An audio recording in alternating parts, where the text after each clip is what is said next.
Good morning, members. It is 9 o'clock and we will commence with the meeting. Unfortunately, the chairperson, Member Wessels, is unable to chair the meeting today due to health reasons. And in accordance with Standing Rule 82.3, in the absence of a chairperson from a meeting, the committee must elect one of its members to be acting chairperson at the meeting. With that being said, we can now elect a chairperson for the meeting. I'm open for nominations. Member Johnson, I see your hand for electing. Who would you like to elect? Thank you, Ms. Jones. I would like to nominate Member Dave Bryant to chair today's session for us. Thank you. Thank you. Is there a seconder? Thank you, Member Mbombo. With that being said, Member Bryant, you may now take your seat as the chairperson for this meeting. I hand over to you. Thank you very much, Ms. Jones, and thank you for the nomination to sit in for today's meeting. Today's agenda is a relatively straightforward one. We only have one item on the agenda, which is a presentation from Communicare on its core business, funding and risk management in terms of its overall general management.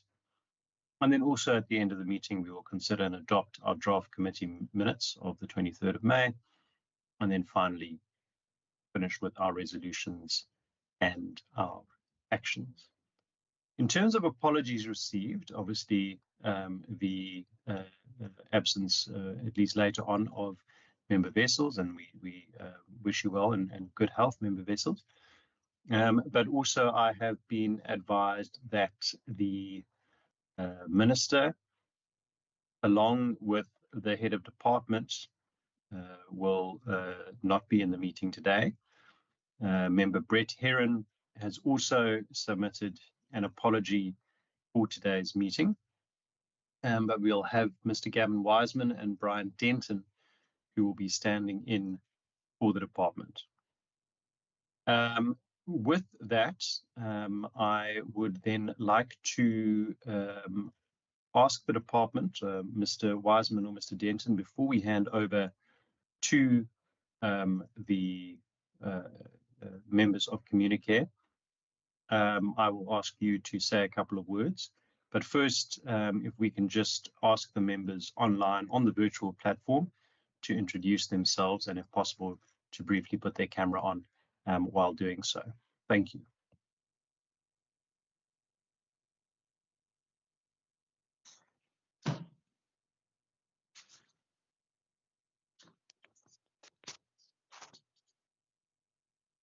Good morning, Chair and colleagues. I'm Basil Petrus. Morning, Chairperson. I'm Peter Johnson, permanent member of the Standing Committee on Infrastructure. Morning all, number French Mbombo, thank you. Good morning. Good morning. All.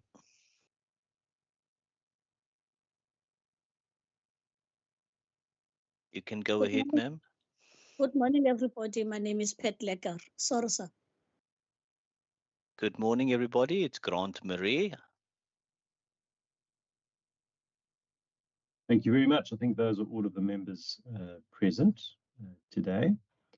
Ms. Jones, do we have any apologies apart from Member Heron? No further apologies received, Chair. Thank you very much.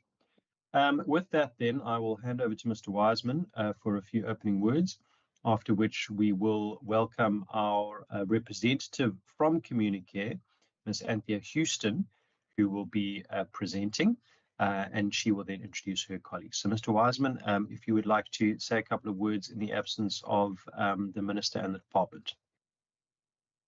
Thanks, Chair. And again, just upfront apologies, they're renovating the floor above me. So if I get drowned out by drilling, I do apologize. Yeah, Gavin Wiseman and myself, Brian Denton, was sitting in for our HOD and Minister. And in terms of Communicare, they're obviously one of our social housing institutions that have been implementing the social housing program within the province. They're a fully accredited social housing institution with the Social Housing Regulatory Authority, and they've got a broader business plan and business model which they're going to articulate today. And then if any specific questions coming out of that, we'll be willing to consider those as well, Chair. I'm not sure if Brian perhaps has anything from your side. Thanks, Chair. Hi, good morning, Chair. Good morning, members. No, nothing I have to add, just maybe in terms of portfolio within the department. So I'm responsible for dealing with all the subsidy administration, so all the subsidies, whether in projects or individual subsidies, and then also the waiting list. That's amongst the things that's I find of interest to the members. That's administered by myself. Thank you. Thank you very much, Mr. Denton. Before we hand over to Ms. Houston, I have been informed that there are some members of the general public who have logged on to the meeting. So I just would like to find out if you are not an official representative of Communicare or a public representative, if you could just raise your hand so we can meet you.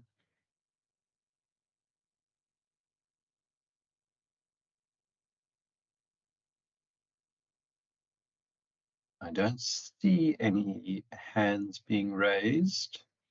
Okay, great. So it doesn't look like we do then have members of the public. So yes, we'll hand over to Mr. Houston. Thank you to Mr. Wiseman and Mr. Denton for that very brief introduction. This Communicare is an integral part of what the Western Cape government is working to achieve through its programs that are being rolled out, in particular programs relating to a more affordable social housing projects. And I think it was even discussed in our most recent full parliamentary sitting during questions. So I think it would be a great opportunity for members of the committee to hear the presentation and then afterwards to really interact and get to grips through questions and answers with Ms. Houston and her team. So Ms. Houston, a very warm welcome to you, and over to you and your team for the presentation. If you can just also introduce the members of your team. Thank you. Thank you very much. Good morning, committee members, and thank you for creating the opportunity for us to address you this morning. With me is my colleague. He's put his camera on, Thabo Mashalogo. Thabo heads up our property development and investment team, and I'm the CEO for Communicare. I've got some slides that I'll go through explaining what we do, and at the end, of course, we can get into some questions which Thabo and I will be happy to field for you. Ms. Jones, is it possible for me to share my screen? Yes, Ms. Houston, you may go ahead. Okay.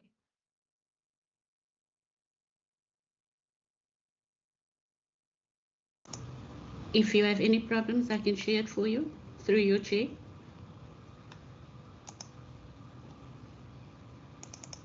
I think I prefer this side. Let me just give it a try. There's no rush. Take your time.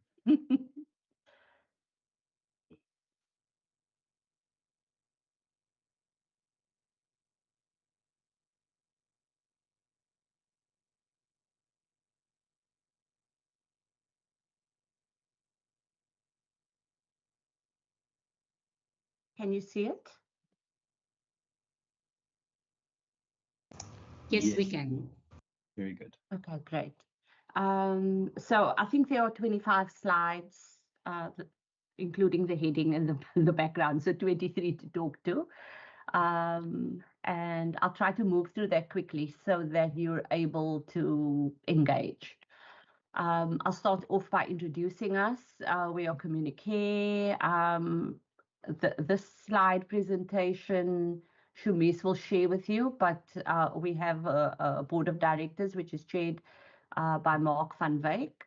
And then our executive team is myself and Tabo, who is in the meeting with us, our CFO, Neville Fowler, and our general manager on the rental property management side is Makosi Kubeka. We are an independent social enterprise. That means we are not part of the government. We're not a state-owned entity. And we are registered as a non-profit company. We were registered first in 1929 as a non-profit under the name of Citizens Housing League Utilities, a utility company. We changed our name a few times over the years. First to Citizens Housing League in the 60s, then Housing League in the 80s, then Communique in the 90s.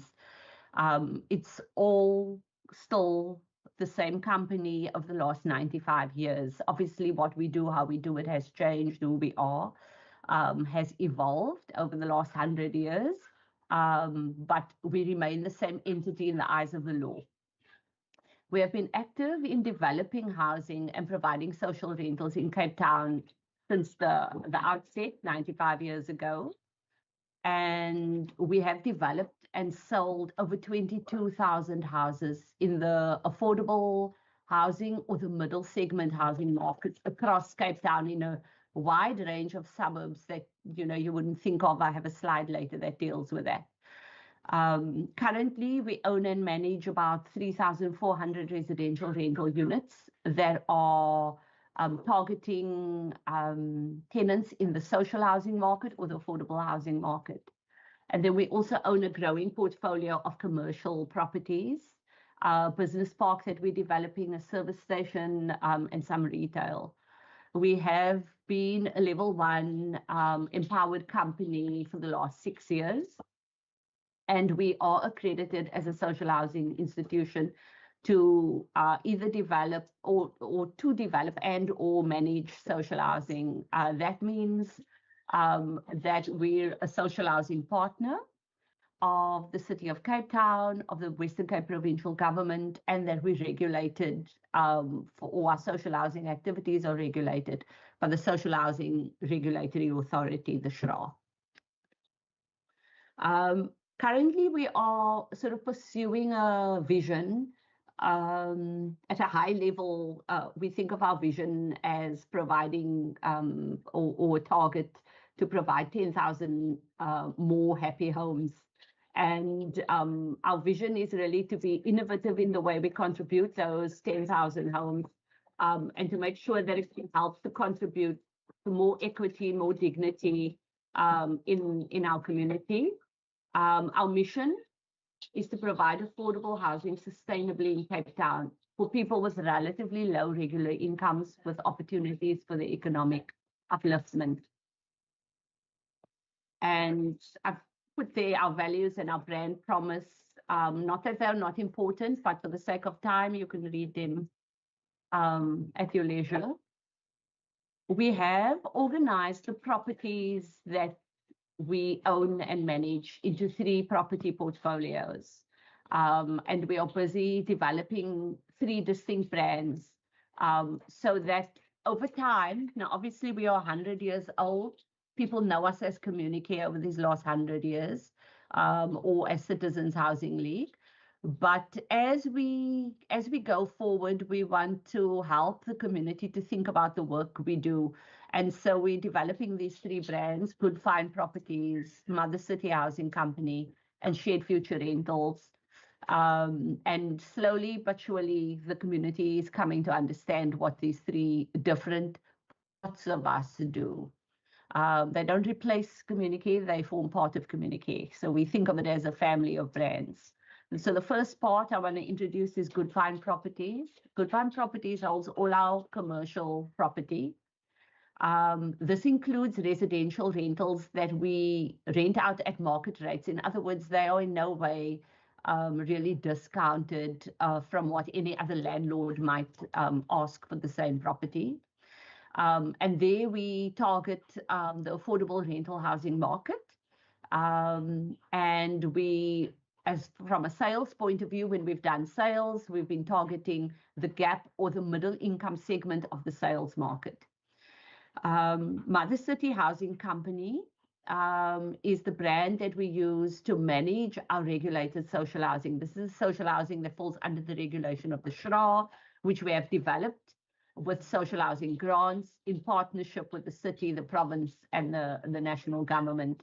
And there, the income groups we target are prescribed by the social housing regulations.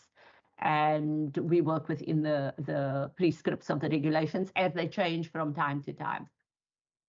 Then our third brand is Shared Future Rentals. This holds what we call self-funded, unregulated, affordable and social rentals. These are rentals that may be discounted to what the market would ask because we're targeting particular type of tenants, but which have not been funded with social housing grants and which are not subject to the social housing regulations, therefore. And there we align the household incomes with the financial services charter because they publish annually a threshold below which the market generally understands this to be the affordable housing market. So we don't go above that threshold, and we keep that in our mind because it's an objective measure of kind of who is excluded from the housing market in a more systematic way. These sorts of social rentals are being internally cross-subsidized by us. So those are sort of our three portfolio of properties. There are three brands we are trying to build in the awareness of our stakeholders and the community so that people better understand all that we do. Some of this that I'm describing, in fact, none of it is new, while the names of these portfolios may be newly introduced over the last 10 years, but Communicare has always been active in commercial property development. It has always been a social enterprise right from the beginning.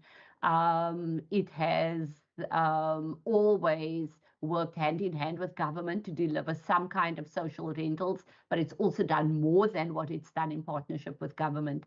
And we're just trying in this era of Communicare, as we are 95 years and we've learned a few things through some tough lessons and tough conversations, we're trying to communicate, I think, a bit more clearly who we are and what we do, because the organization has complexity in it that sometimes confuses folks. So the commercial properties that I make reference to, which include some of the residential rentals which are rented out at market rates, this makes up 35% of all the residential units in our portfolio. The social housing properties, which fall under the regulation of the SHRA, make up 22% of all our units, and this relates only to our properties at the Dromedaris complex and at the Bottasuk Gardens complex. Those phase 2 and 3 at Bottasuk Gardens were developed as part of the social housing program in partnership with government. Not the first phase. And then at Dromedaris in Coburg Road, the Dromedaris pilot project, the newer buildings there were also developed as part of the social housing program. So those two locations are where you will find our regulated social housing that falls under the auspice of the SHRA. And then the last category, the self-funded, unregulated, affordable and social rentals, 43% of those fall, 43% of all our residential apartments fall into that category. When I say unregulated, please don't misunderstand me. Obviously, this is subject to a lot of other regulations. It's just not regulated by the SHRA. But it is subject to the Rental Housing Act. It falls under your Rental Housing Tribunal. It's subject to all the occupational health and safety regulations and so forth. Perhaps that I could have worded that slide just a little bit better. But when I say unregulated there, I just mean it doesn't fall under the regulation of the SHRA. But it falls under all the other sort of, the Consumer Protection Act, the National Credit Act, all applies. So this is another way I could represent the organization to you. We have Communique up there. As I've said, we're a registered non-profit company. Then we've got our Good Fine Properties below Communique. Good Fine Properties is 100% owned by Communique.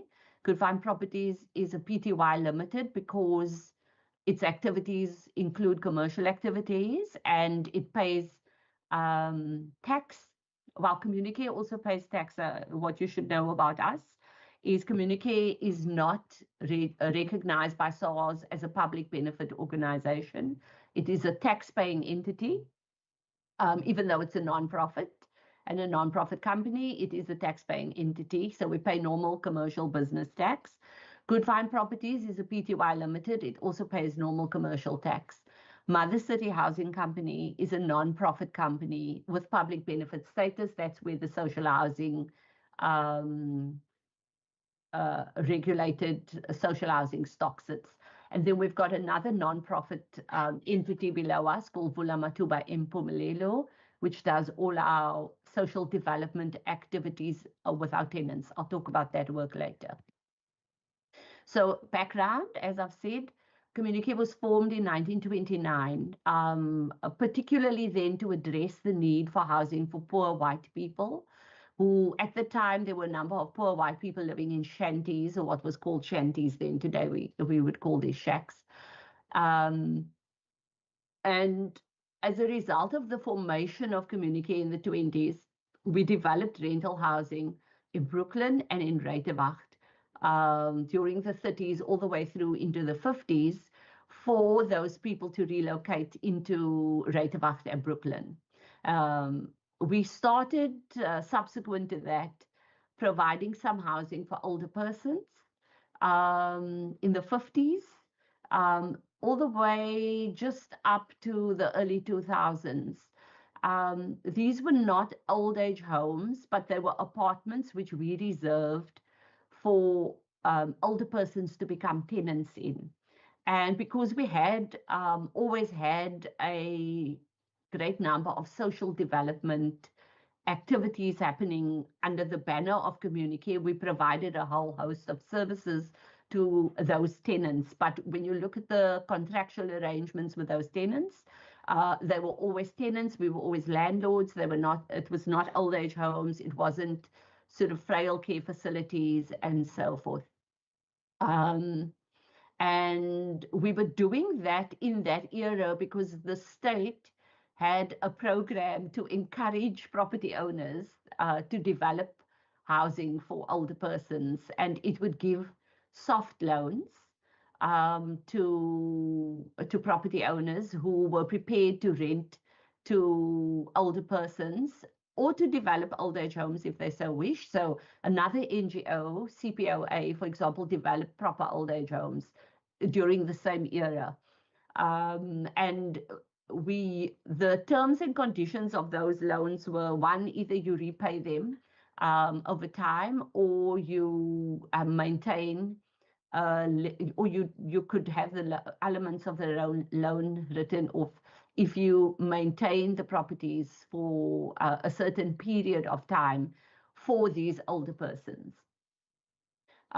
When that program ended, Communique also stopped developing that type of housing because for older persons, because obviously one couldn't really collect enough rentals to cover the costs of both the development and the operating costs. So it wasn't viable without the government support at the time.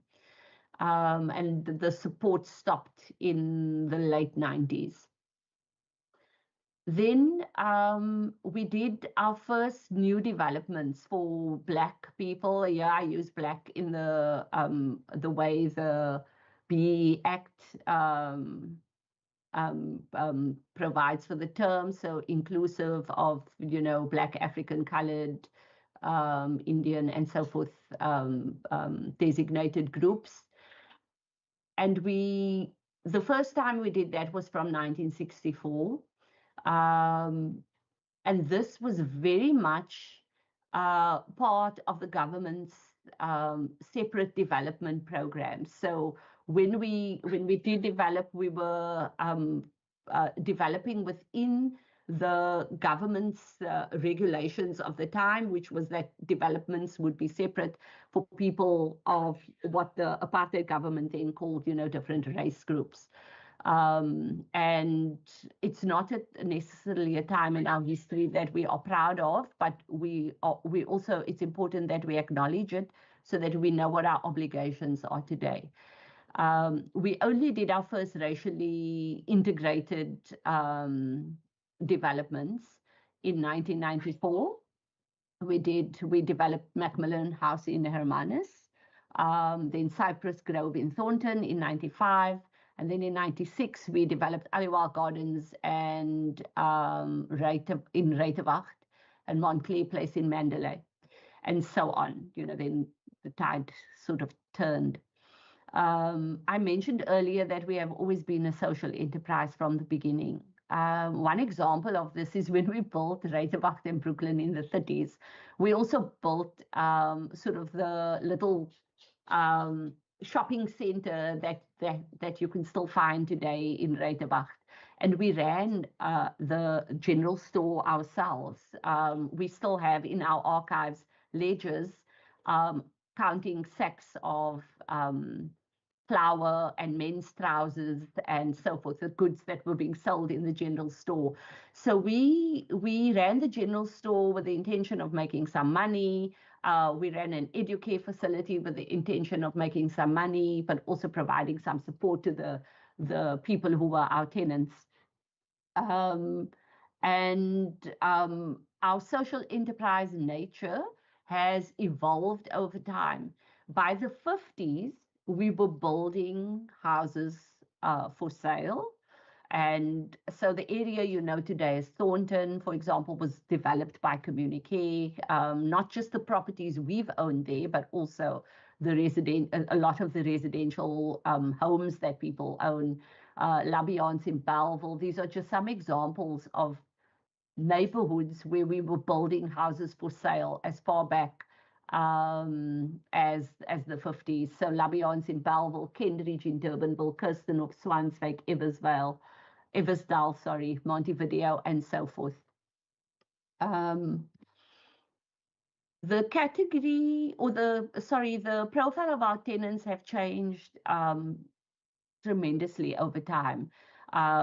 This was not really being profiled, but in the 40s. But our interest at the time was only the poor white folk, and so our tenants at that time were 100% white tenants. Today, if you look in the second last column, you will see there that our tenants are more closely representing the demographics of the Western Cape. And that transformation in our tenant base was important for us because we know what our history is, not just the history in the country, but Communique's history as well. And we feel it's important to be part of the solution to providing housing to people who have been dispossessed of housing historically. So to come now to the issue of our core business, as I stated when I stated our mission, our core business is, can be summed up as expanding access to affordable housing sustainably. How do we do that? We do that as a property developer, developing new housing apartments. Currently, our philosophy is very much to develop higher density rental developments. That's the route we are choosing to implement our mission and to expand access to affordable housing in a sustainable way. And I want to talk about some of the key developments we are implementing right now.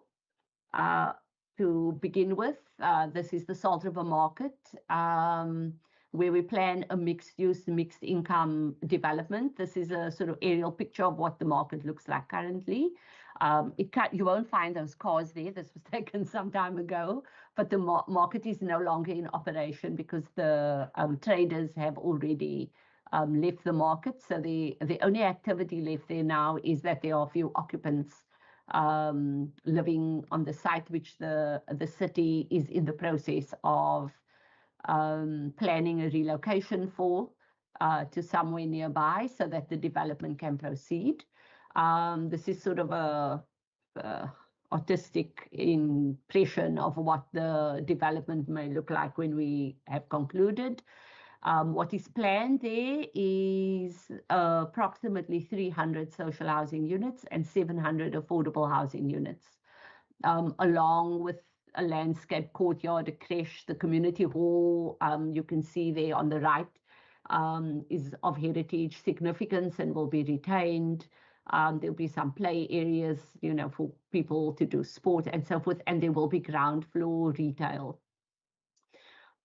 We anticipate spending around 220 million rand in capital expenses to make this project a reality.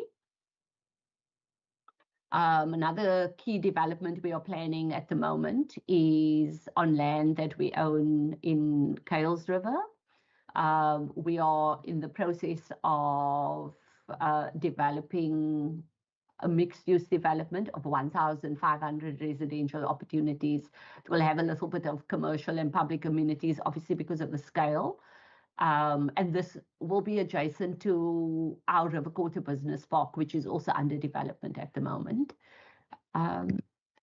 Then we've got a smaller development property we own, which is quite aged, in Rondebosch in Rookhoop Road, where we will demolish the structure which has really come to the end of its useful life and redevelop 131 apartments there. That one is expected to cost us around 150 million rand. Then we've got, this is just a sort of a visual representation of what may be developed on the site. Critical there was we attempted in 2019 to relocate the existing tenants in this property. Many of them were elderly, others were younger families, and we had offered all the tenants in this property the opportunity to move to other properties we own within a sort of 10-kilometer radius. That included our property in Newlands, in Deep River, some in Brooklyn, and so forth. And we had offered for them to move at the same rentals, with us assisting them to physically relocate, with several months of notice given to them, so that we could redevelop the site. The majority of our tenants did move with that support, but there are a number of tenants, about 20 of them, who had refused to move, and for whom we have had to approach the courts to seek an eviction order. That matter will be heard in the courts in this during the course of this year. And once the court has applied its mind, we are confident that the eviction order will be granted, because we put so much effort into making sure that our offer to relocate people was socially just. And once that order is granted, the people will obviously have to move, and then the development would commence. So I've just noted there, I can't really give you a timeline on this, but there's, it's a critical milestone that either the trans people need to still put their hands up and say they will move willingly. Alternatively, there will be an eviction, a demolition, and then we can commence construction there. Then we've got another key development out in on the Koeberg development corridor. We own several properties which were developed long ago. As I mentioned to you, we developed out in Brooklyn. It was of our first developments out in the 30s. So we've got these very aged properties on these 3 sites. They currently make up 82 apartments. And you can see the density is very low. I'll show you sort of, this is what the properties look like, little blocks of maybe 4 apartments in a block and so forth. There we want to redevelop so we can, also because the properties are aging and they either going to need, like the one in Rondebosch, they're either going to need a lot of capital to be put in them, nearly to bring them, up to a standard that can last. Alternatively, we judge it would be better for us to demolish and use the site more optimally to address the need for more housing, particularly because of the location of these sites, the Rondebosch one as well. So our intention is we have started a process to sort of get to a stage where we can demolish these 82 apartments and redevelop for 350 new social housing apartments. And the first step in our process was really, well, besides kind of getting to a general development plan, we're then in the process of purchasing a vacant site surrounding this area from the city, where we will do the first leg of the development and then enable the people living in the 82 apartments to move into the new development, and then we can demolish the existing structures and start over. Again, this is obviously a long process and a slow process, but it would give the people who live there the most stability to remain in the area, the tenants that we do have there, to remain in the area and to be to mitigate the impact of the redevelopment on them. That's just what some of the existing structures look like now. And then this is sort of conceptually how we see ourselves being able to redevelop along that area. Obviously, the Coburg development corridor needs a lot of investment, but we hope that by us upgrading some of the properties that we have there, it would stimulate some of the other landlords and also you, the government, to accelerate your investment along the Coburg corridor. These 350 units would, again, much like the other developments we've spoken about, will require around 220 million in capital expenditure for us. Then we've got land on the West Coast, which is the Morningstar Farm, which we bought in the 70s from the family that owned it at the time. And sorry, we are trying to unlock, not unlick, 600 hectares of land there for residential and commercial development. Just if you think about this as a scale, it would give us many thousands of units. Thabo, maybe you can pop in. I know some of the land has been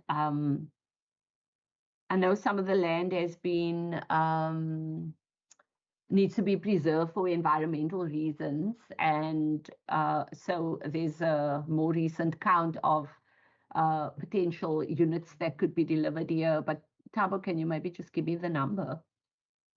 Thank you, Chair. Thank you, Anthea. Yes, the approximate number of resi opportunities is about 13,000. It will be a mixed-use development with schools, retail, commercial. It's actually a suburb that we envisage developing as opposed to a residential complex. So that's because of the scale of the land, and it is outside of the urban edge that you, the government, have defined. And so it is currently, sitting outside there. We have commenced the process of the rezoning. This is not going to, this is not quick, but the process is underway, and it would be, we think, a significant growth node for the city, given that the city can't grow further into Stellenbosch. It cannot grow further along the coast. And it has to grow beyond that, beyond that area. So it's inevitable that this is where growth will go, even as we and you make efforts to densify inside the existing city limits. So that's sort of what our, if you ask what is our core business and what are we doing, these are the things I've just described.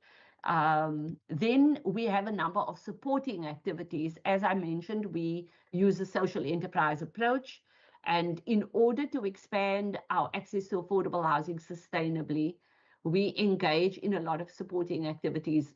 Some of them are commercial and some are social development in nature. So from a commercial point of view, we do commercial real estate development because this provides the financial resources to supply all those millions. Chairperson, our development pipeline, as I've been describing it to you, is well over 3 billion rands worth of development that we need to fund. Only a small portion of that will come from funds that the government would give us. The rest we need to borrow from commercial institutions, and we will need to put up some of our own equity. So the commercial real estate development we do is very critical to making sure that we can deliver on those developments I described to you. And also, it's critical in making sure that what we do sustainably. Our focus at the moment is in developing the sort of a quarter business park, which is sort of in the industrial kind of warehousing / retail sector.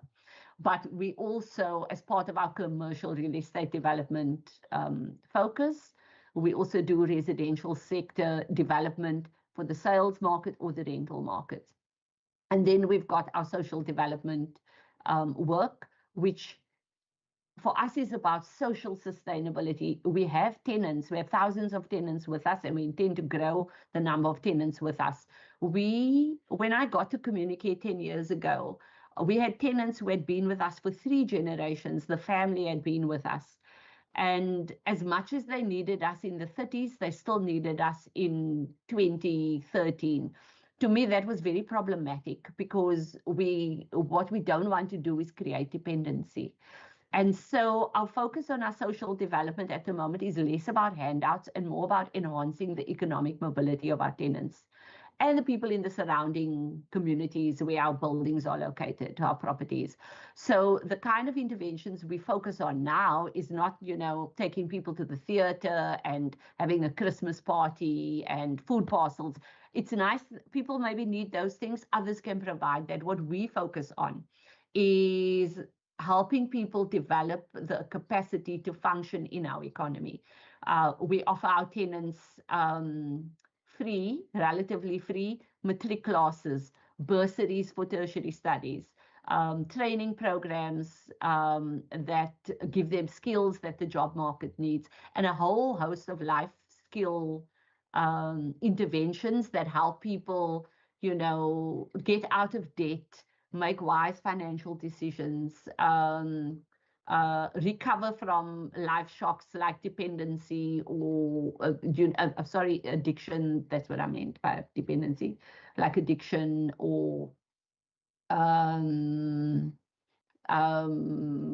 domestic violence and so forth. So just to talk first about the commercial activities, we are currently developing, as I mentioned, the River Quarter Business Park out in Kuils River. This is adjacent to this 1,500 residential units that we're also planning. The estimated capex here, excluding the cost of the land, is around 336 million. 72,000 square meters of gross lettable area will be available when this is completed. And that's going to be, you know, as I say, either in the warehousing, light industrial sort of retail space. The structure you're looking at there, or in fact, the site you're looking at there, you can see the infrastructure we've developed all around that building. The roads we've had to develop for the electrification and so forth.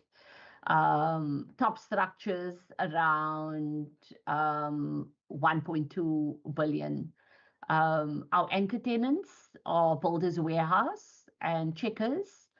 And then we've sold one of the sites inside the development to the Food Lovers Market. They will also be an anchor in the business park. We expect to complete this development by 2031, and we're anticipating around 4,500 part-time and permanent jobs to be created through doing this development alone.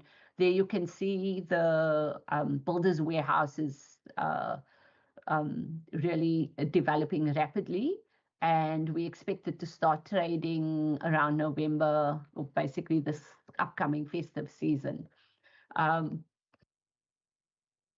You can also see in the far right, in the right-hand sort of edge of the photograph there, you can see the Food Lovers Market also under development already.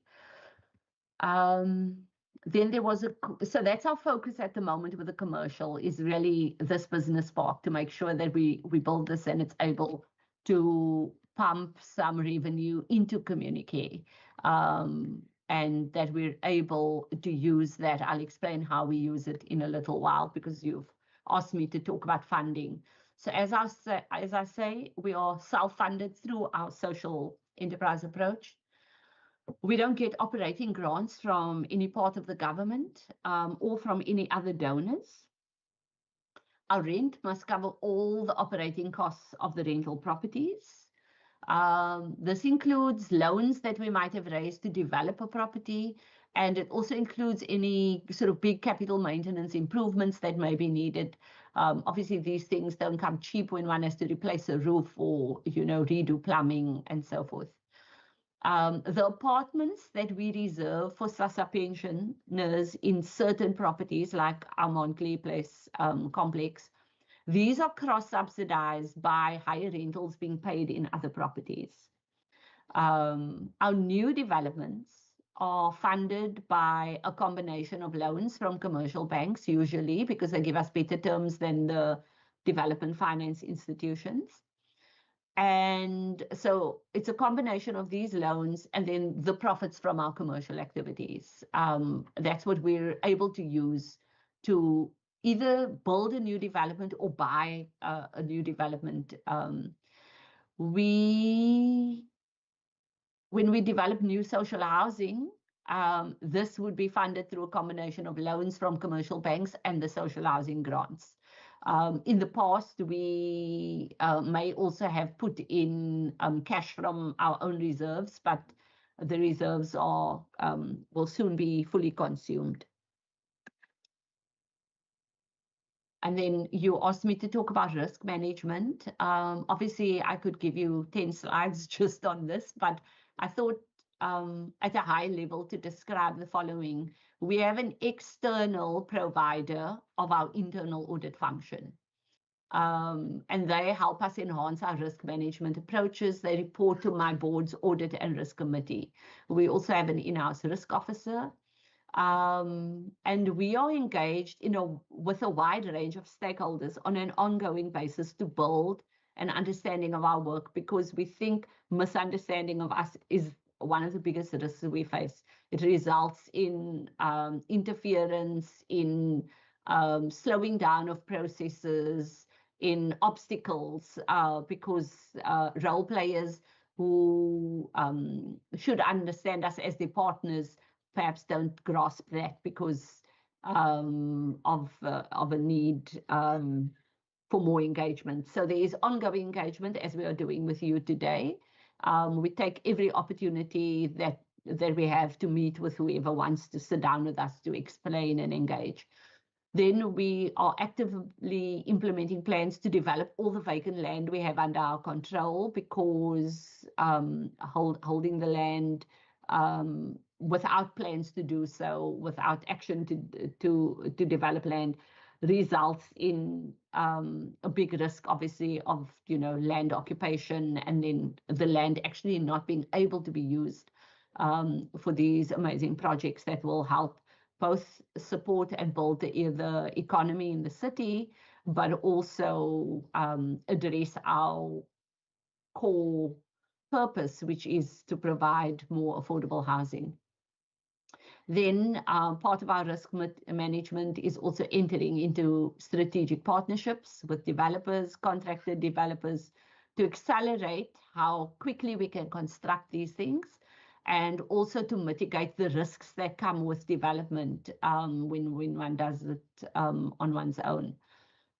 We also spend millions of rands on security to enhance both the safety on our complexes where tenants live and to protect the physical assets from hijacking. There's so much more I could say. We have a toll-free hotline for fraud reporting, which is also an outsourced service. So people are not calling me, they're not calling a board member, they're not calling any staff member, they call a outside entity. We use Deloitte stip-offs, and every call is recorded in a log there. Our audit chair, who is an independent audit chair, she's both a chartered accountant and an attorney. She has direct access to any tip-off that comes. So even tip-offs relating to me are visible, me as CEO or whatever, are visible to her at any time. And it's not something that any of our employees can edit away. So we implement lots of measures to mitigate the risks. I'm going to stop there and allow you to ask questions now, or maybe perhaps if Thabo, if there's anything you want to add before we open for questions. Yeah, thank you, Chair. I think one of the things that we have done is implement a much more focused asset management strategy for the way we manage our portfolio. This influences in a much more strategic and less ad hoc way the decisions we take on holding a property, reinvesting in a property, disposing or redeveloping. Part of the process of disposing of properties also contributes to the manner in which we raise funds for future development. So at the moment, we're completing quite a significant sale of properties in Ruitenburg and Brooklyn, which in turn have raised sufficient equity for us to reinvest in the Salt River Market development, which is currently under adjudication at the Shrub.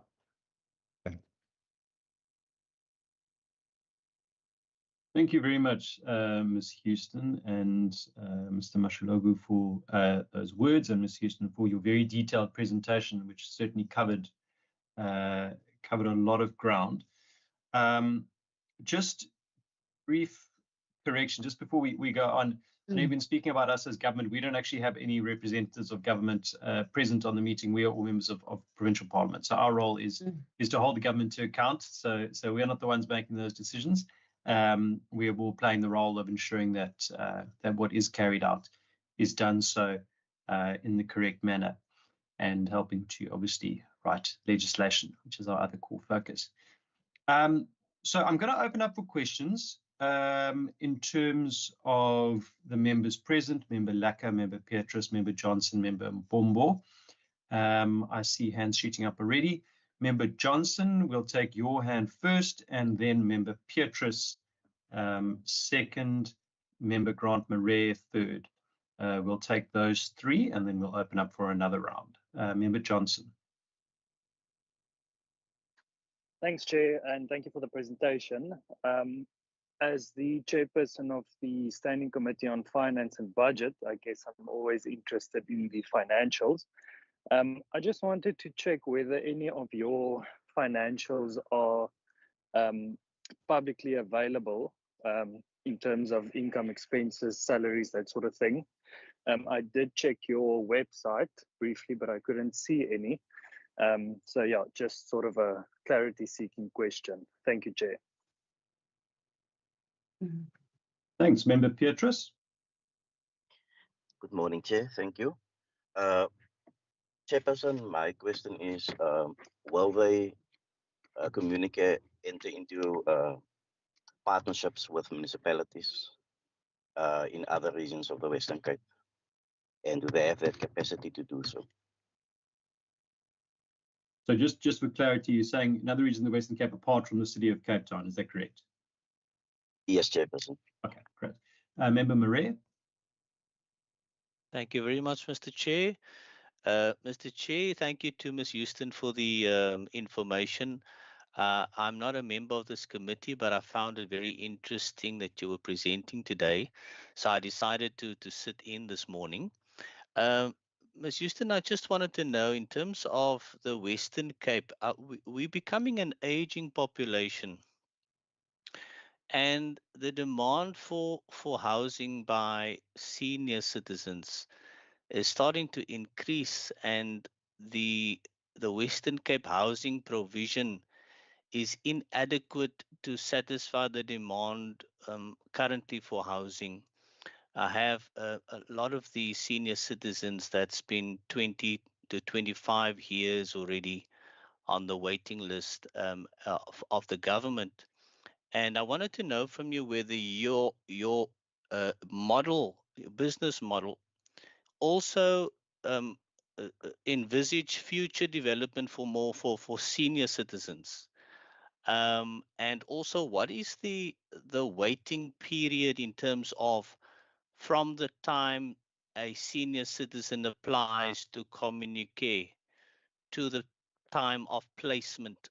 What is your average waiting period in terms of that? And then in terms of the waiting list, I know that the government also has a waiting list, and whether the city of Cape Town also provides you the waiting lists of people that are applying for social housing, and how does that compete with those who are applying directly to communicate? Which one is prioritized? And then I just also wanted to know, in terms of persons who are divorced and then married someone who previously owned property before they got married again, will those people be eligible to apply to communicate in terms of your rental stock or your social housing? That's my two questions just for now. Thank you. Thank you so much. Thank you, Member Murray. I think there might have been a few more than two in there, but very detailed questions, and I'm sure Ms. Houston will provide detailed responses as well. Ms. Houston, over to you. Yes. So the first question was about our financials. Our financials are independently audited every year.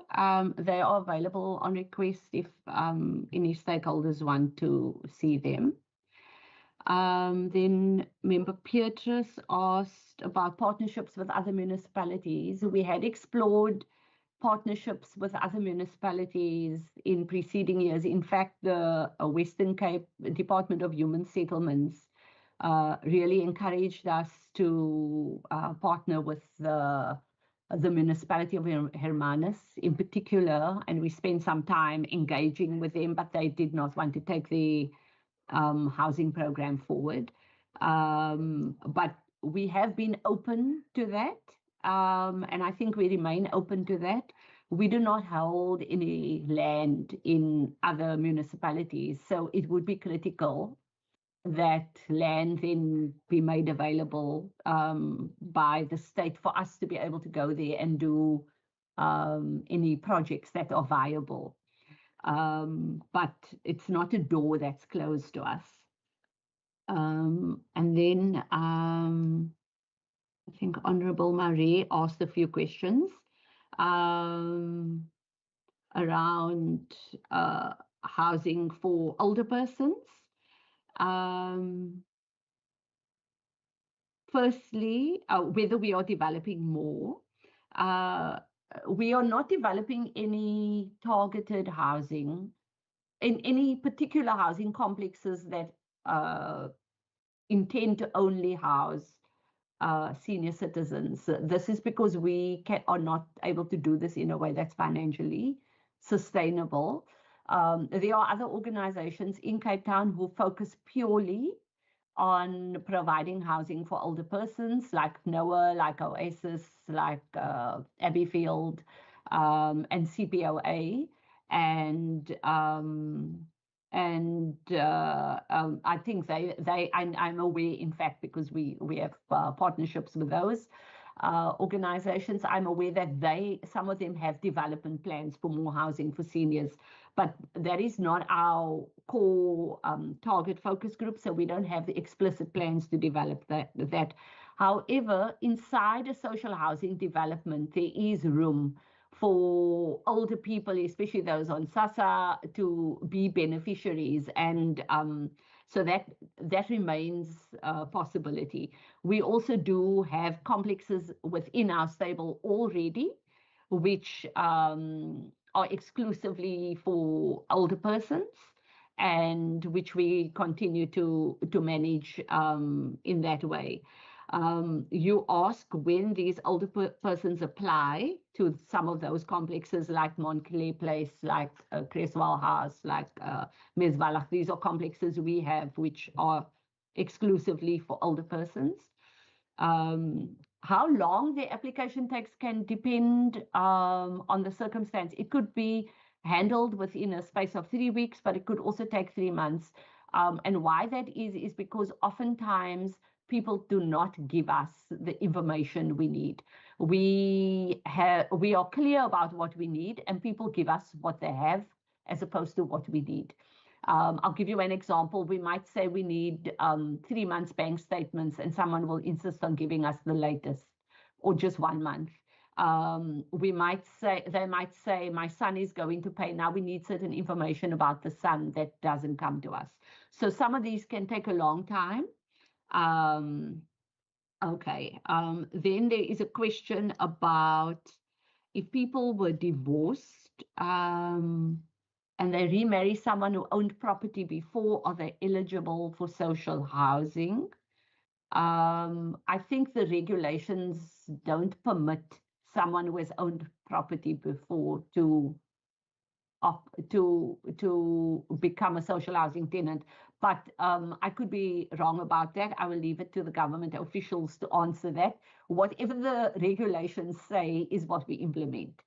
And then the last question that came from Honorable Marie was about the waiting list. When we are tenanting for the social housing regulated complexes, we work hand in hand with the city. So firstly, anyone who becomes a tenant in the social housing must be on the city's waiting list. It's not that the city gives us a list. We are able to check that the applicant is indeed on the list. And if we can verify that they're on the list, they are eligible to become a tenant. To my knowledge, there is no order of priority in that list. There isn't a so-and-so is in the front, this person is number 300, this person is number 1,700. So as far as I understand, and the committee can hear from the city and the officials about this directly, there is not a priority and a order of priority in the city's waiting list. So the applicant just has to be able to demonstrate that they are on the list, and we are able to verify that they are on the list. I think I've answered all the questions, but perhaps one of the officials can clarify about divorced people and previous property ownership, because I'm not sure I have that regulation clear in my mind right now. Thank you, Ms. Houston. I see Mr. Denton does have his hand up, so perhaps Mr. Denton, if you would like to contribute. Will do so. Thank you, Chair.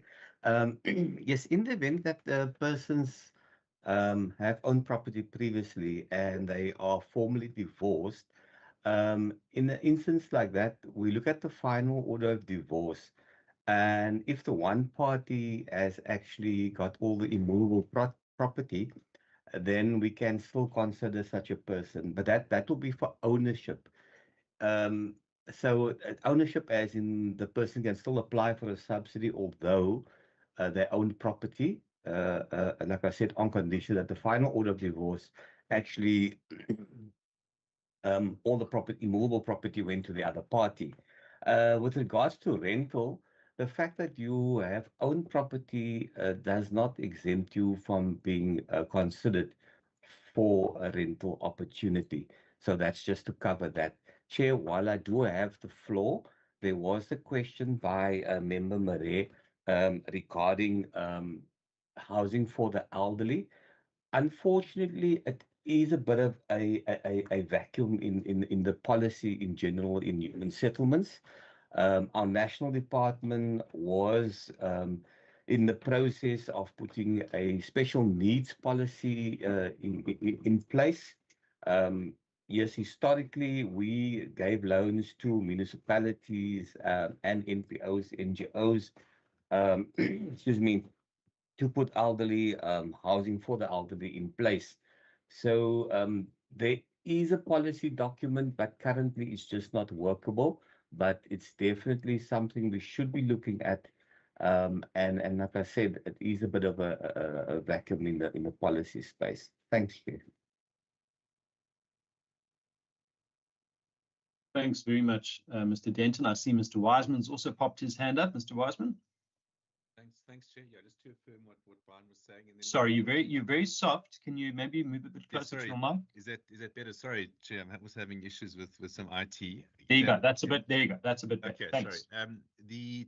Just to pick up on what Brian was saying, the National Department had put out a special housing needs policy, but there's a calculator that's used within that to determine the value of that specific subsidy, and that's still unresolved at the National Department. We've had a large amount of correspondence with them, but there's no traction at national at this stage, and there is a policy vacuum where that calculator hasn't finally been adopted, and so we sort of, things are in abeyance essentially.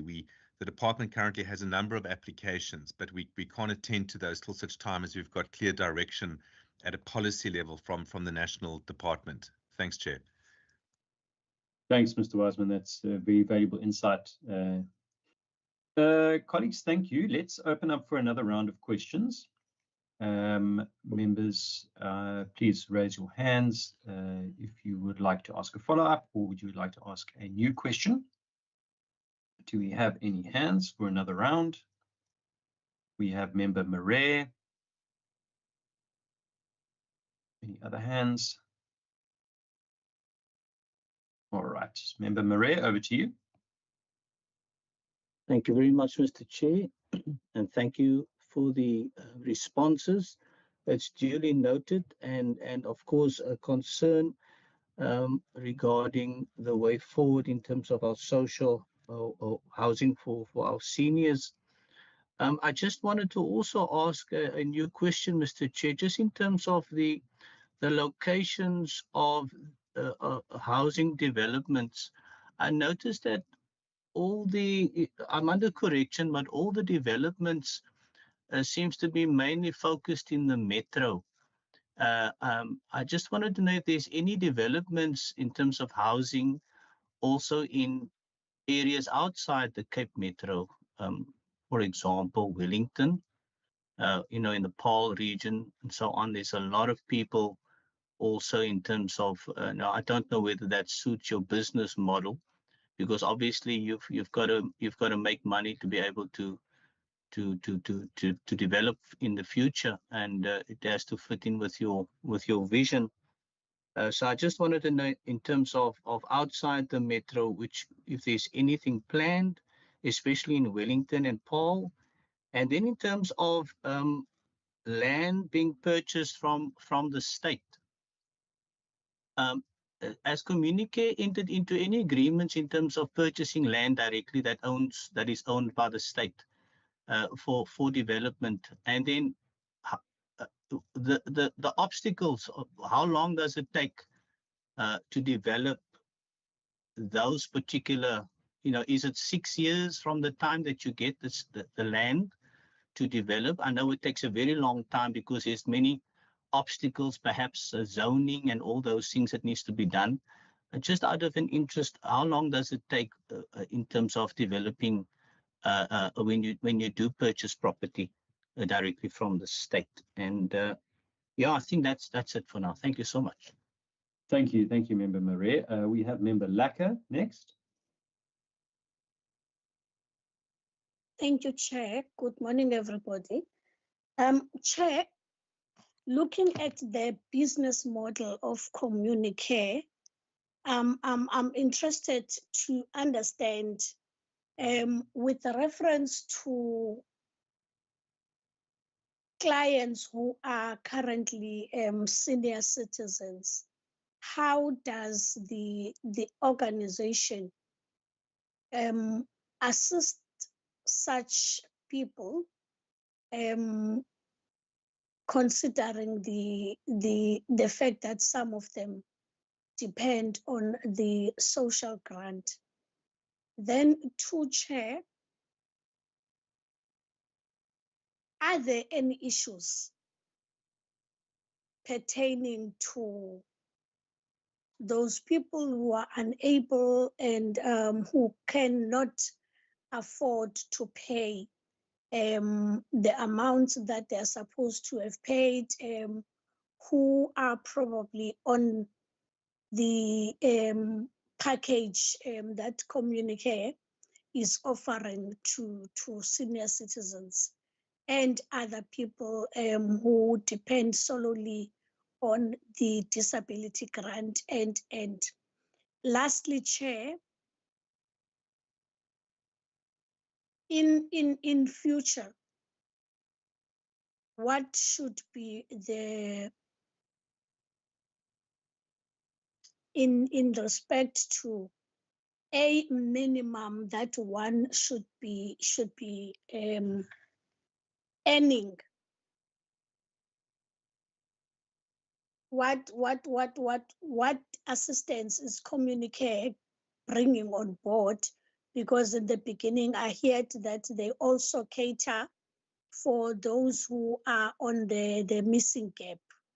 So I want to know, in respect to that, what form of assistance is there?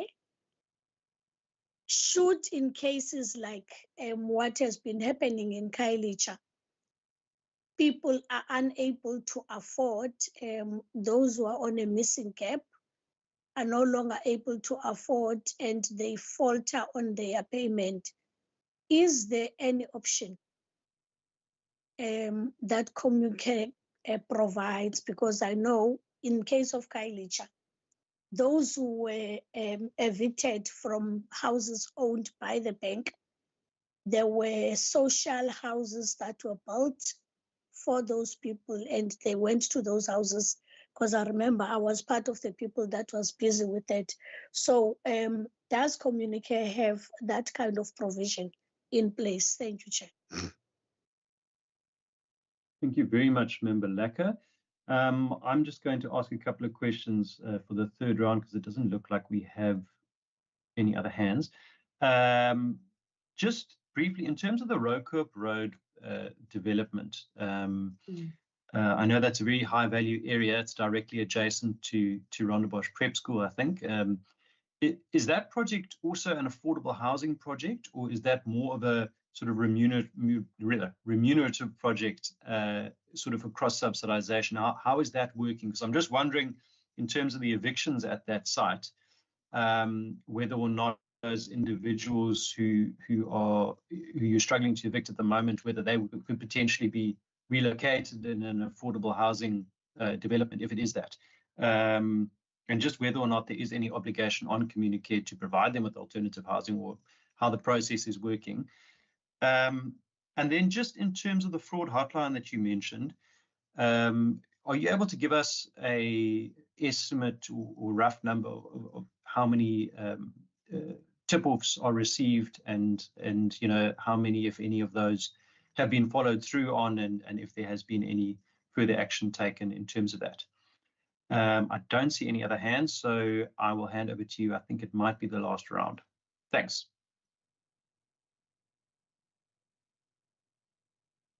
Yes, I'm going to ask my colleague Thabo to talk about the time to develop land acquired from the state.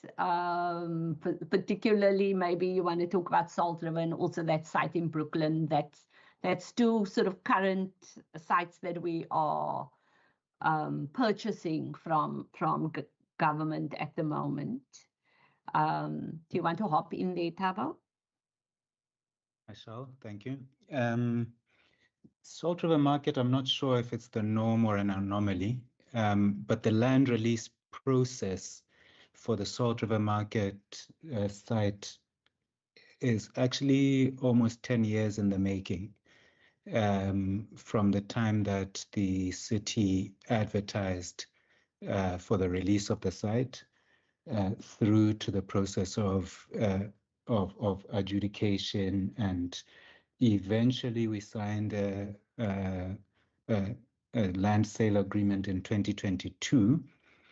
But some of the sites, the duration of preparing it for development is dependent on a few factors. So, for example, the Salt River Market site has informal settlements on it, and part of the challenge for the city is relocating the informal settlers off the site in order to provide vacant occupation for development to commence.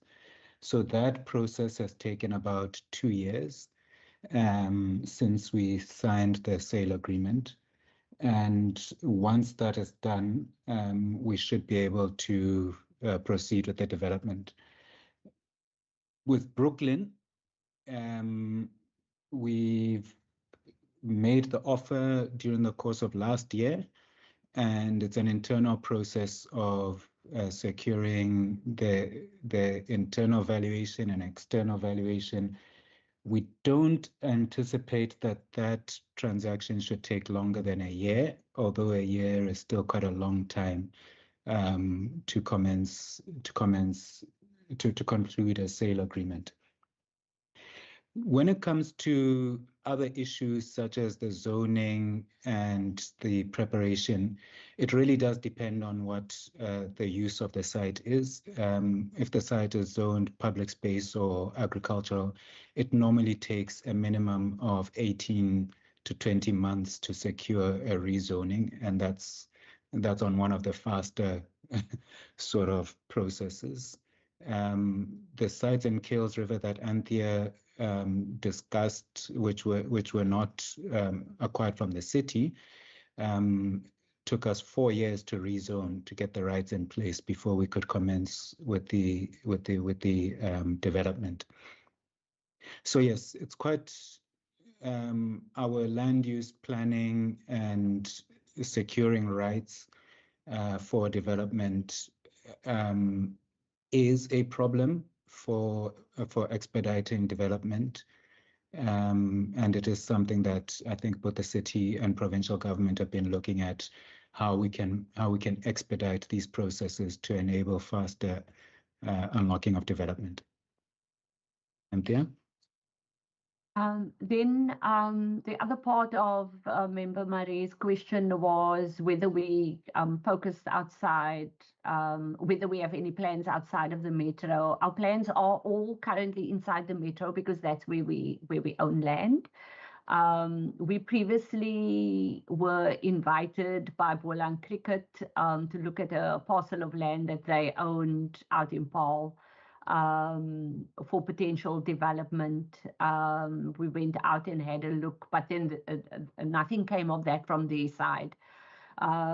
So our activities outside of the metro really depend on landholders over there. We don't hold any land there, but if there are landowners out there with suitable land who have an interest in releasing it to us for the purpose of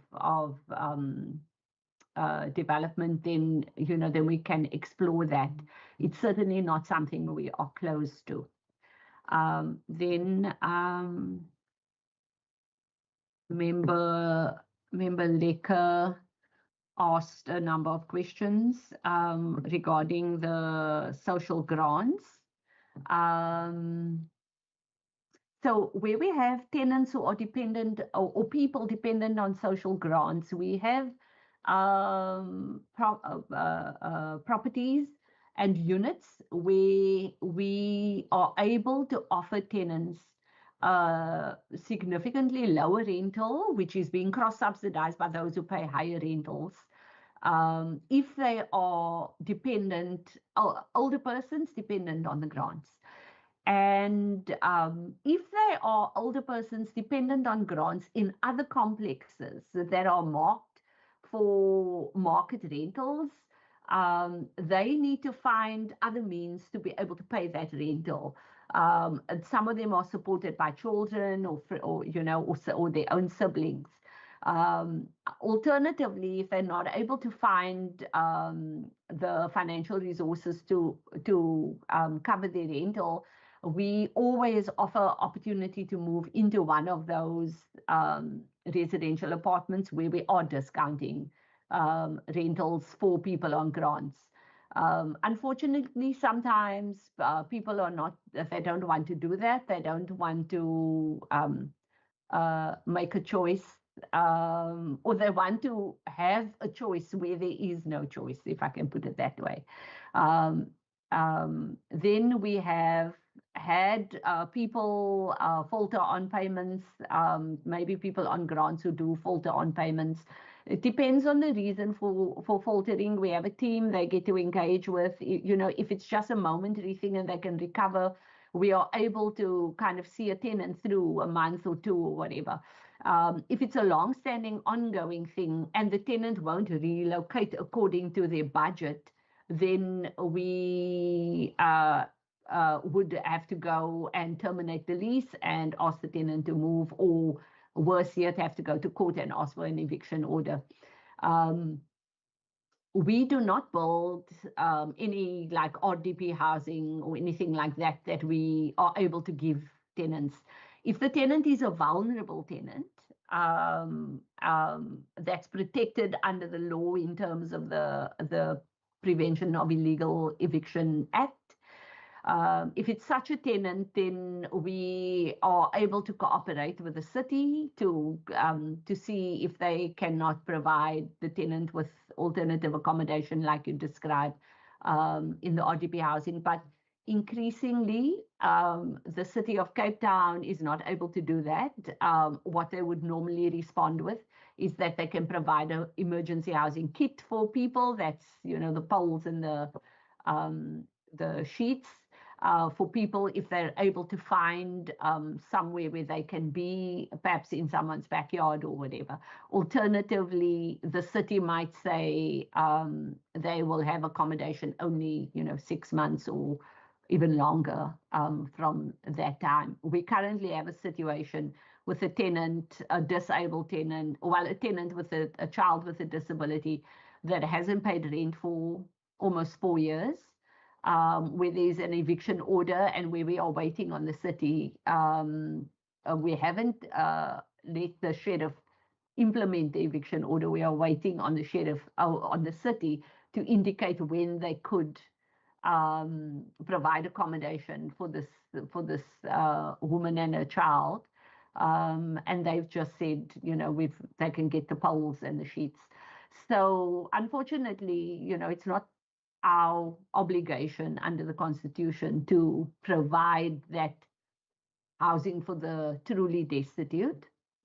But in some situations we do, as in this case I'm mentioning now, we really try to avoid putting a mother and a disabled child on the street when we know they don't have somewhere to go.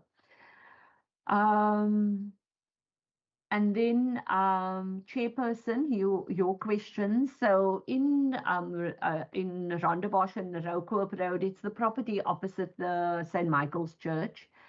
And there, the development we're planning is an affordable housing development. If I can just describe what that means, in the market, an affordable housing development must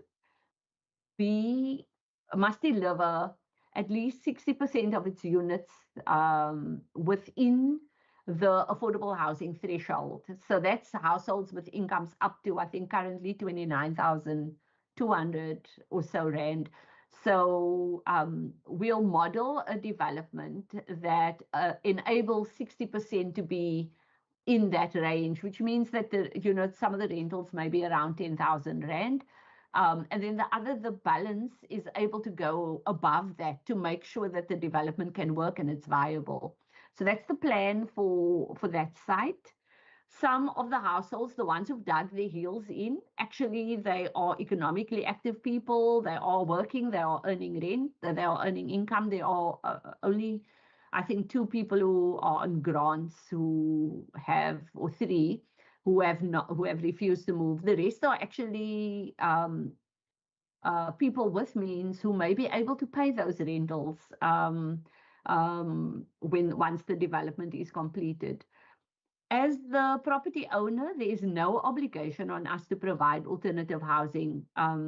We consulted both attorneys and even the rental tribunal, because we did not, we have clogged up the rental tribunal with cases in the past. I shouldn't say we, but Communicare tenants have clogged up the rental tribunal with cases in the past.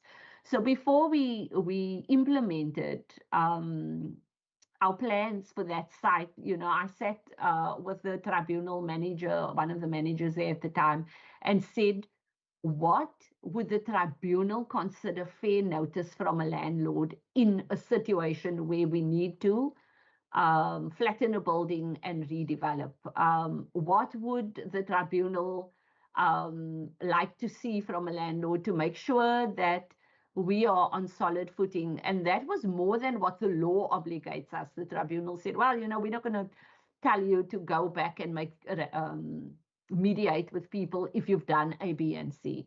And so to avoid sitting at the rental tribunal with matters, and also to put us in a position where we know that we have honored our values and our intentions as a social actor who's trying to provide affordable housing. How do we do this in a way that's socially just? So to be fair, we gave our tenants long notice. They had 6 months of notice, which is more than the law requires.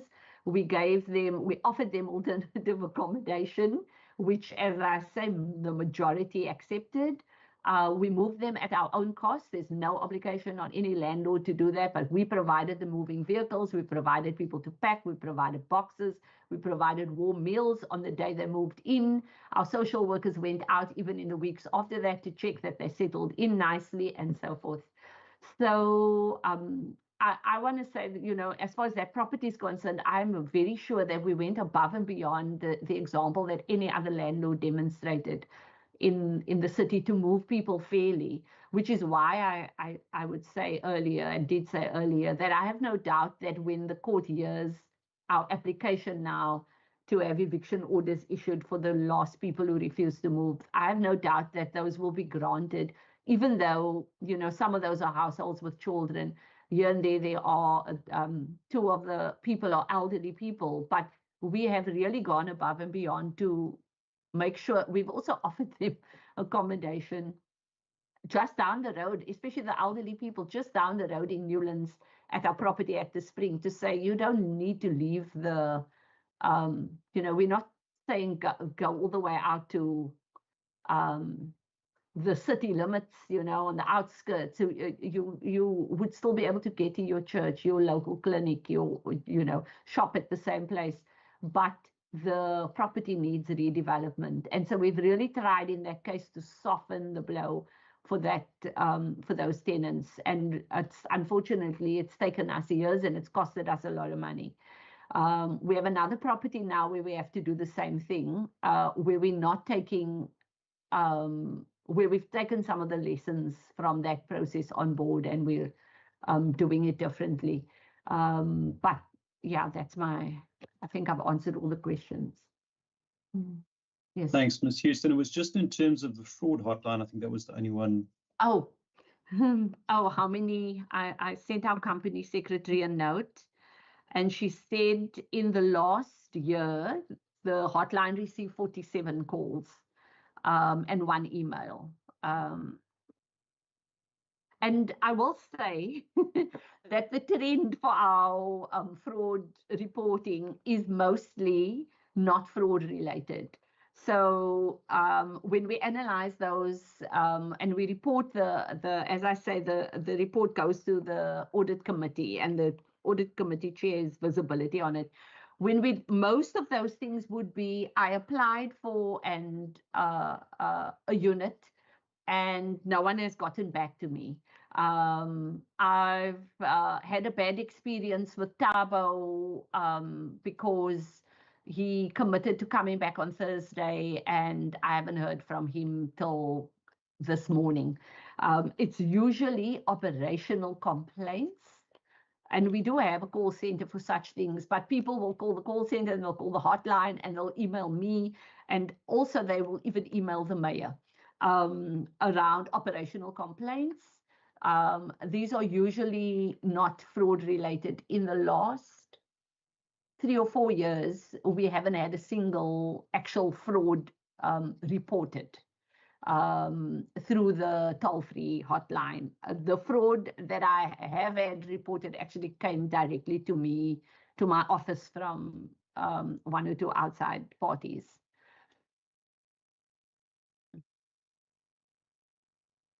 Thanks very much. Colleagues, can I just check in terms of further follow-up questions? Do we have any other hands of members who either haven't asked a question or would like to ask a follow-up question? I do see there's an input from Mr. Wiseman. Mr. Wiseman, go ahead. Okay, thanks. Perhaps just to add a little bit. Sorry, you're a bit soft again. If you can just lean into the mic. Thanks. Sorry, Chair, I'm trying to work. I upgraded Windows and now it's all gone belly up. Just to follow up, I think it was Mr. Member Murray's question around Wellington Paarl area. There is currently a social housing project that's happening as part of its Mountain Ridge, as part of the Del Yusufat Earth 16161 development, where there are 2 sites that are assigned and are being developed for social housing. Obviously, Communicare is not directly involved. Another, what they call other delivery agent, is involved with that. And that is currently underway. There've been some challenges with the specific institution, but the social housing regulatory, the SHRA, is busy discussing that and working with them. So just that is one affordable housing project that's outside of the metro. And just for interest's sake, there are others planned for George, Mossel Bay, Swartland municipality as well, are very active in that space as well. Thanks, Chair. Thanks very much, Mr. Wiseman. Colleagues, last opportunity for questions, follow-ups. Anybody going once, going twice? Thank you. Ms. Houston, I think just one final query, just in terms of clarity. You mentioned all of these cases with the Rental Housing Tribunal and the eviction processes and proceedings and that. Do you have a rough estimate of how many cases Communicare is currently involved in terms of those evictions? I mean, is it substantial in terms of preventing you from carrying out your work? I mean, is there a kind of a rough estimate? And yeah, but apart from that, I don't see any other hands. So just that, and then we can close off that. Thank you. I'm happy to say that we have 0 matters at the Rental Tribunal at the moment. And we've had very few over the last, I think, 2 or so years. Very, very few. But eviction matters, these are the same matters that the tribunal had ruled on in 2019, 2020, 2021. They are still stuck going through the courts because the tribunal generally either encouraged, either assisted us to enter into mediated settlements with tenants, or they made rulings. Many of the rulings were in our favor, not all exclusively, but some were in our favor.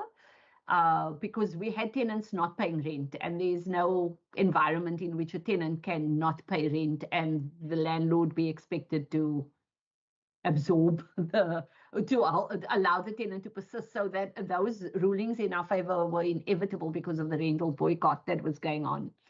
And then those tenants were then told to either make arrangements with us to get back into good standing or pay. Many of them just did not. Some of them were misled by many characters who had other intentions, were taking their rent money and presenting themselves as, legal advisors, and then they get to court and they lose their cases because there is no legal leg to stand on when you don't pay your rent. So we have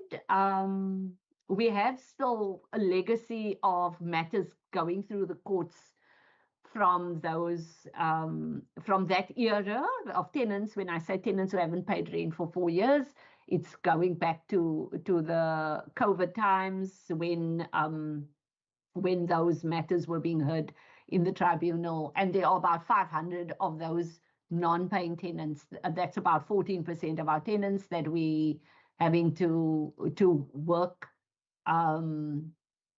through the legal system. And this is why you would have seen we've been selling some of those properties, because to ask the courts to give us 500 eviction orders takes a long time. And some of those properties we have sold with the non-paying tenants to other landlords for them now to try and get the tenants to behave.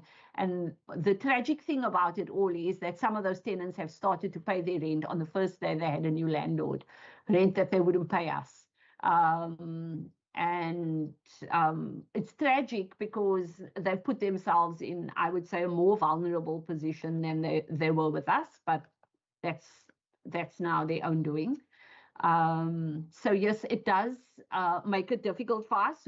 For example, to Member Lekker's question, we would love to do so much more for people on social grants, but the money available to do things for people with social grants, as far as discounts is concerned, is being used up by illegal proceedings. The money is being not being collected in rentals that are meant to help cross-subsidize, because many of the people not paying are actually people who can paying. It's people working. I've evicted so many government workers, people working in Parliament, people working in the Department of Education, people working for SAPS, policemen themselves, people working in the Navy.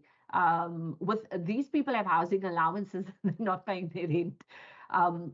Also in there are some people who I think innocently got caught up, who are, unfortunately went with the wrong crowd.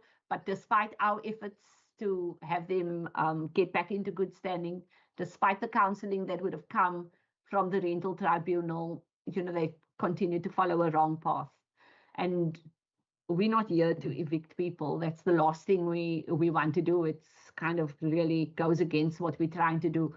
But no rental model can work if we don't have the wherewithal to take that final action when someone on the other side digs their heels in and says, I will not pay. So unfortunately, it does interfere with our operations, but and also with our stakeholder relationships. It also interferes because people don't know how to regard us when they see those things happening. But there's a long history behind some of these actions that unfortunately we have to follow through with, or the whole model will crumble and no one will pay. Because let's face it, everyone has something else to do with their money. And I always say rent payments are grudge purchase in South Africa. No one wants to pay rent. They feel they're giving money away, and they don't feel they get much in return. So it's unfortunate, but it's sort of our reality. Thanks very much, Ms. Houston. And yeah, I think that's part of what this committee is trying to achieve in holding government to account and entities to account so that we can roll out more housing, because the cost of living crisis, I think, is a reality for many, many people who potentially might be struggling to pay their rent and choosing between that and a meal. So it is a tough time, and I understand you're in a difficult situation as well. Thank you very much to you and to Mr. Mashulagu and your team for joining today and for being so open and transparent about everything. I think members have had a really good opportunity to ask questions, and we wish you the best of luck for the rest of the week. And you are released if you wish to go off for the rest of the day. And we'll finish off with the last couple of items of business. Thank you so much. Thank you. Bye-bye. All right, members, if we can then go on to the next item on the agenda, which is the approval of the minutes of the meeting, I think, of the 23rd. Let me just bring it up.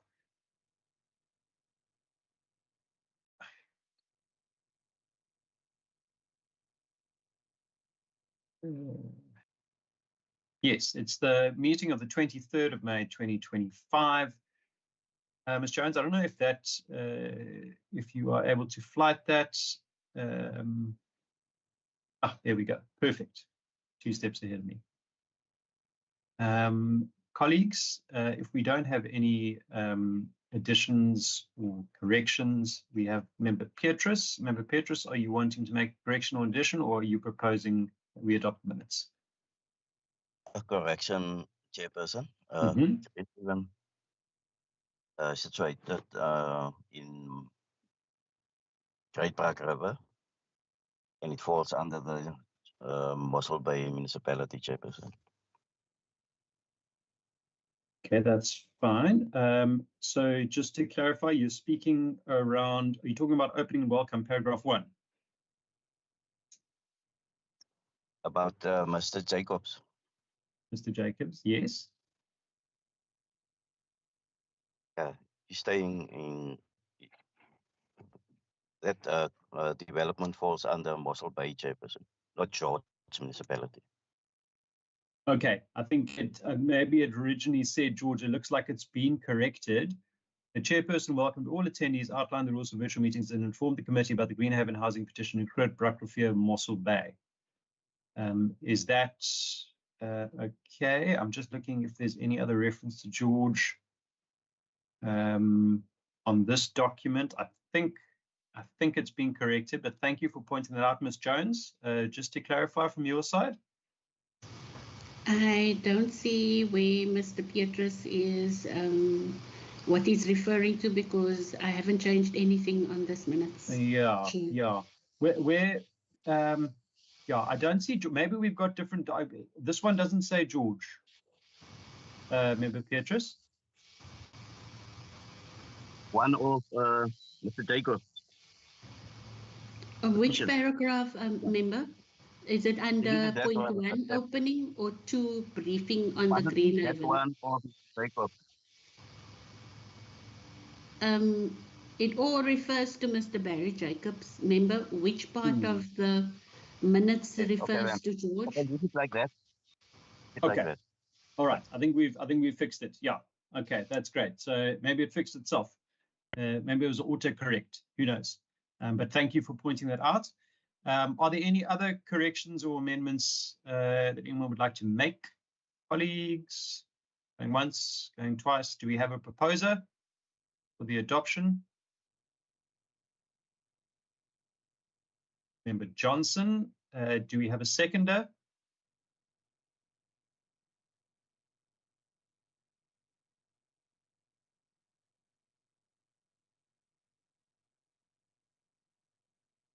Do we have a seconder for the minutes, colleagues? Is there anybody who would second those minutes? you can't raise your hand, feel free to put your mic on. Mbombo, seconding. There we are, Member Mbombo, thank you very much. All right, that takes us to the end of that item. And then if we can move on to the final item, which is resolutions and actions coming out of the meeting. Do we have any inputs from members before I ask Ms. Jones if there is anything from her side? Members, is there anything coming out of the briefing from Communicare that you would like to action or put down as a resolution going forward for future meetings? Chair. Member Lecker, yes, go for it. I think, Chair, I'm interested in understanding how the Housing Tribunal resolves cases that are brought before it, be it they are from Communicare or from any other landlord that's there. So perhaps maybe as part of our schedule, we must find time and see if they can come and enlighten us. Thank you, Chair. Thanks, that's noted. Ms. Jones.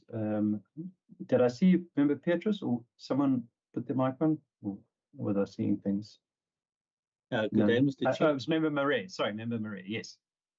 Mr. Chair, I'm not a member of this committee. I just sat in today out of interest. But I do note that the concern regarding the vacuum that was mentioned in terms of the special needs policy that needs to be determined by national. That is something that perhaps the committee could consider following up, as we know that the Western Cape is an aging population, and we need to have policy certainty when it comes to the provision of subsidies and housing for that particular age group that is increasing in the Western Cape. So perhaps that could be considered as part of the resolution. Like I said, I'm not a member of this committee, but I've just sat in the public interest, and also because it's something that is a growing need in the province in terms of the housing and accommodation. Thank you, Member Murray. I mean, you are a member of the legislature of the provincial parliament, so you're most welcome to attend. I do think in terms of a proposal, and obviously, taking it forward as a resolution, other members would need to then agree to that and potentially make that as a proposal. But I suppose myself, I could do that to say that the item that you have suggested in terms of care for the elderly and looking at the policies and that in terms of place is something that we could potentially get a briefing on at some stage going forward. Members, is anybody opposed to that? No? Okay. So we will include that as a resolution. Any other resolutions, colleagues? I think that probably covers us. Thank you very much. And it was wonderful chairing in the stead of Member Wessels, who I'm sure is going to be fit and ready to rock and roll very soon. So thank you very much. And I hope you all have a wonderful and warm rest of your Wednesday. The meeting is adjourned. Thank you. Thank you, Mr. Chair. Thank you, everybody. Thanks, Thank Chair. you, members. Have a good day further. Thank you, Ms. Jones.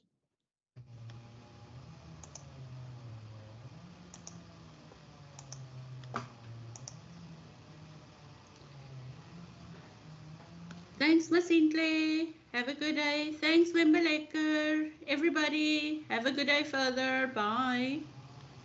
Bye, Shumi.